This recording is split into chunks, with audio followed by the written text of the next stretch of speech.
Hello everyone, मैं मिथुन सिंह स्वागत करता हूं आप सभी का। आशा करता हूं आप सभी बहुत अच्छे होंगे। झारखंड सहायक आचार्य 26,001 पदों के लिए जो भर्ती आई हुई है, आपको पता होगा कि इसका आखिरी पेपर की जो है शुरुआत हो चुकी है, पेपर 4 की। और पेपर 4 में जो है पैटर्न को कैसे फॉलो किया जा रहा है, क्वेश्चन कैसे पूछे जा रहे हैं, इसके बारे में हम लोग इस वीडियो में बात करेंगे। मैंने कल ही आप लोगों को प्रॉमिस किया था कि मैं आपको पेपर 4 का जो एनालिसिस है, डीप एनालिसिस, उसके बारे में बताऊंगा। कि देखो एक्चुअली हुआ क्या ना कि पेपर 4 में जो है 3 सब्जेक्ट हैं, और पेपर 4 में जो 3 सब्जेक्ट हैं, तीनों ही ग्रेजुएशन में जो बच्चे ऑनर्स पेपर में पढ़ते हैं उनके सिलेबस को इंक्लूड किया गया था। और बार बार लोग बोल रहे थे कि ये तो आईएएस से भी ज़्यादा डिफिकल्ट क्या है, सिलेबस है। लेकिन पैटर्न जो है थोड़ा सा ढीला पूछा गया था और आउट ऑफ सिलेबस भी क्वेश्चन आए हैं। अब बोलोगे ऐसा कैसे, झूठ बोल रहे हो आप। तो देखिए, जिनका मैथमेटिक्स है वो नीचे कमेंट करके आपको बता देंगे, सहमत हो जाएंगे मेरी बात से, कि मैथ्स का जो सिलेबस है खास करके उसमें जो है सवाल पूछे गए थे कंपेटिटिव मैथमेटिक्स की। जैसे कि डिस्टेंस से क्वेश्चन पूछे गए थे, बोट वाला सवाल पूछा गया था जो आपने 10 में पढ़ा होगा, तो डिस्टेंस स्पीड से सवाल बने थे। तो ये सब सिलेबस में है क्या? आप जाकर सिलेबस देखिए मैथमेटिक्स का, इसमें ये सब सवाल थे नहीं, कंपटीशन का सवाल था ही नहीं। इसमें आप ट्रिगो पढ़ सकते हो, हाइपरबोला, पाराबोला, एलिप्स, तो ये सब सवाल बन सकते थे। लेकिन उन्होंने जो है वो वैसे वहाँ से भी सवाल दिए हैं, ऐसा नहीं कि वहाँ से सवाल नहीं आया है, लेकिन ये जो कंपेटिटिव मैथमेटिक्स है वो भी सवाल पूछे गए थे। और मैं फिर से बता दूं, क्लास 8, 9, 10 यहाँ से जो है सवाल पूछे जाएंगे। आपका हिस्ट्री हो, ज्योग्राफी हो, हिंदी हो। हिंदी वाले तो व्याकरण के सवाल जरूर करके जाए, व्याकरण के क्वेश्चन को जो है जरूर करके जाएं। हिंदी वाले के लिए ये बहुत फ्रूटफुल होगा। अगर आपका इंग्लिश है तो ग्रामर को जरूर करके जाएं आप। ग्रामर अगर आपका ठीक नहीं है तो आप एग्जाम में ठीक से जो है नहीं कर पाओगे। आप बोलोगे हमें तो साहित्य पढ़ना है, तो देखिए सिलेबस में मैथमेटिक्स वाले में भी नहीं था, लेकिन पूछा गया था। अब मैं बात आपको बताता हूँ केमिस्ट्री की बात। तो देखिए, केमिस्ट्री में एक सवाल बना था जो कि बहुत ही ईजी था, जो मुझे अभी भी याद है, कि एटॉमिक नंबर को आप जो है किससे डिनोट करोगे। एटॉमिक नंबर को जेड से डिनोट किया जाता है। तो ऐसे बेसिक सवाल भी पूछे गए थे। जैसे कि एक सॉल्यूशन है, उसमें है, सपोज कर लो कि 100 ग्राम क्या है, वाटर है, और 35 ग्राम जो है चीनी है, शुगर है। तो इन दोनों को मिलाकर जो सॉल्युबिलिटी क्या बनेगा चीनी का, ये सवाल इस तरीके से जो है मोलिटी वाले भी सवाल भी बने थे। तो क्लास 8, 9, 10 के जो है क्वेश्चन को जरूर करके जाएं। मैं आपको फिर से बता दूं, सब्जेक्ट आपका कुछ भी हो, आई रिपीट, सब्जेक्ट कुछ भी हो, लेकिन आप पुराने क्वेश्चन पेपर को जरूर देखें। 8, 9, 10 में जो सवाल बनते हैं बार बार, ऐसा ही यूनिट पढ़कर जाएं आप। समझ रहे हो मेरी बात को? जैसे कि फिजिक्स में एक सवाल था, अभी मुझे याद आ गया।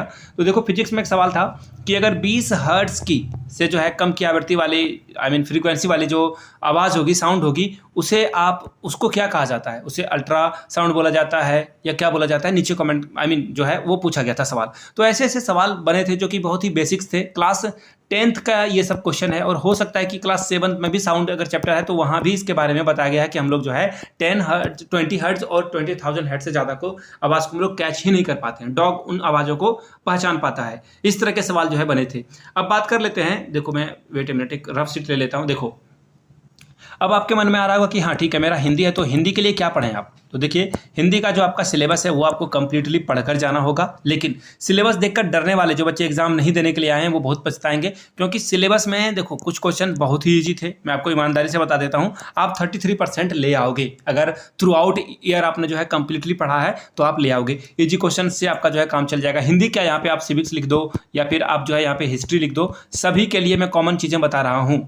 हो सकता है कि आपका जो है सिविक्स, हिस्ट्री हो, इंग्लिश हो, तो उन सभी के लिए मैं बता दूं कि जो आपने पहले पढ़कर रखा है वहाँ से आपके लिए जो है इजी क्वेश्चंस को अगर आप करोगे तो आपका काम चल जाएगा। मॉडरेट भी सवाल बने हैं और डिफिकल्ट सवाल भी एग्जामिनेशन में पूछे गए थे। ऐसा नहीं कि ग्रेजुएशन के सवाल नहीं आए थे। ग्रेजुएशन देखो 9, 10, 8, 9, 10 से भी सवाल बने थे। ये जो है ये सवाल आपको पास करा देंगे। अब देखो, +2 से भी सवाल बने थे। ये जो है मॉडरेट वाले कैटेगरी में आता है। और डिफिकल्ट वाले में जो है +3 या फिर आप ग्रेजुएशन बोल लो, यहाँ से भी सवाल बने थे। तो इन चीज़ों को ध्यान में रख के जाइएगा, घबराने की कोई ज़रूरत नहीं है। जिनका मैथ्स वाला पेपर है, प्लीज़ आई रिपीट, चोर सिपाही वाला जो है क्वेश्चन पढ़ लो कि चोर को वो कितने देर में पकड़ लेगा। इस तरह के सवाल, चाल और दूरी वाले सवाल आप जरूर करके जाओ, यानी कि स्पीड वाला क्वेश्चन पढ़कर जाइए आप। हाँ, एक और बात, प्रॉफिट लॉस से भी जो है सवाल बने थे, तो प्रॉफिट लॉस का भी जो है सवाल आपको करके जाना चाहिए। तो इस तरह के सवाल बने थे। एवरेज से भी सवाल पूछा गया था। देखो, अब मुझे धीरे धीरे याद आ रहा है, कंपटीशन में ये सब सवाल पूछे गए थे, ठीक है। और इंटीग्रेशन से भी सवाल आया था, मैट्रिक्स से सवाल पूछा गया था। तो इन चीज़ों को ध्यान में रखिएगा। इंटीग्रेशन और जो मैट्रिक्स है उसे आप कर जाएंगे। तो ये था रिव्यू। मैं ज़्यादा बड़ा रिव्यू बनाना नहीं चाहता हूँ। कुल जमा बात यह है कि अपने बेसिक्स को अगर आप ठीक करके जाओगे तो आपका जो है काम बन जाएगा। और देखिए, रिजल्ट जो है पेपर 4 ही बनाएगा, ये सच्चाई है।